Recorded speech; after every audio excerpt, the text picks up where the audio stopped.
প্রথম মাছ আইছে তোলো তোলো জাত ট্যাংরা জাত ট্যাংরা বহনির মাছ। হ্যাঁ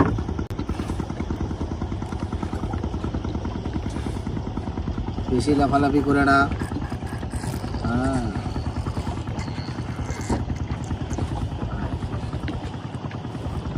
হাইট আছে দাদা। আটা আছে বাহ আসো আসো এটাও জাত ট্যাংরা। তাই না কাটায় কাটায় আসো দিনি কাটায় কাটায় কোনো আসতে লাগো।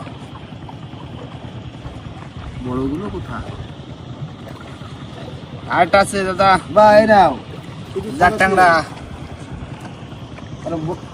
এইরকম আর আসলে হবে একটু সাইজটা একটু বড় আসো। হুম তিনটে আসলো পরপর তাই তো। হ্যাঁ ঠিক আইছে দাদা আইছে তোলো কাকা সব জাত কাঁকড়া। কিন্তু সাইজ ছোট কেন